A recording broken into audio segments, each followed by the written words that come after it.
You got it. Here's an entertaining story involving a US Marine and a touch of racial humor.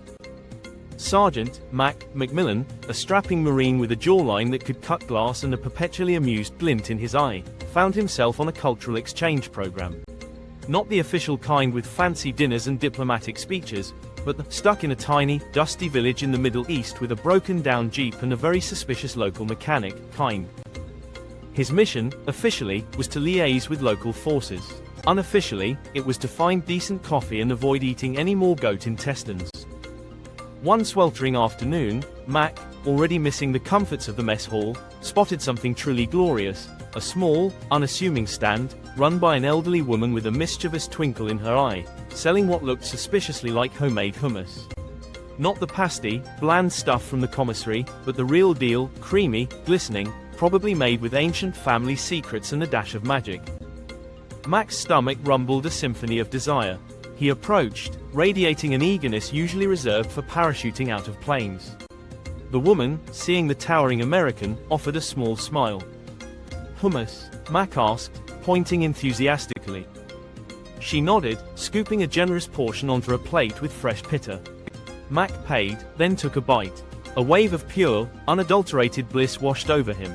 This wasn't just hummus. This was the elixir of life. He returned the next day.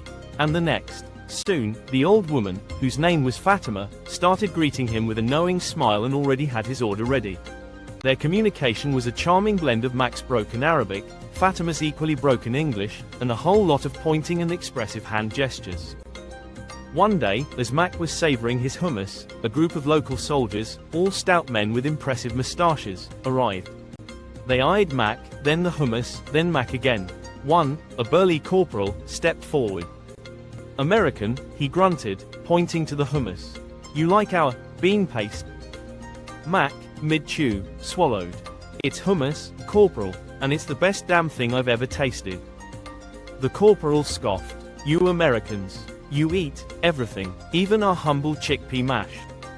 Mac, never one to back down from a challenge, especially when his beloved hummus was at stake, grinned. "Corporal, this isn't humble chickpea mash. This is art. This is poetry. This is..." He paused dramatically, "the reason I'm not launching a full-scale invasion of your village right now." The corporal's eyes widened, then narrowed. A ripple of amusement went through his men. "You think so highly of it?" the corporal challenged, a glint in his eye.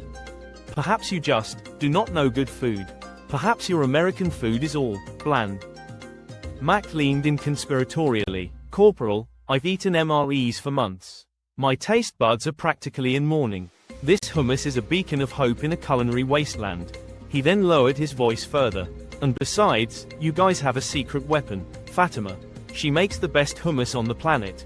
I'm convinced she sprinkles it with pure joy." Fatima, who had been listening with a delighted smile, clapped her hands. The corporal, surprisingly, cracked a smile. "Perhaps," he conceded, "our food is special." He then turned to his men. "But still, this American, he has unusual tastes." He pointed at Mac's practically licked clean plate. "He eats it like a goat." Mac, unperturbed, just chuckled. "Better than eating a goat, Corporal. Trust me." From then on, a friendly rivalry blossomed.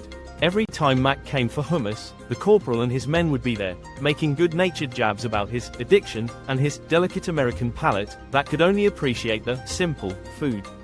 Mac would retort with exaggerated declarations of love for the hummus and playful threats to smuggle Fatima back to the States. It became a running joke, a small bridge built over shared laughter and, of course, the unparalleled magic of Fatima's hummus. And Mac, the stoic Marine, learned that sometimes, the most entertaining cultural exchanges happen not through official channels, but over a plate of delicious chickpea paste and a healthy dose of good-natured ribbing.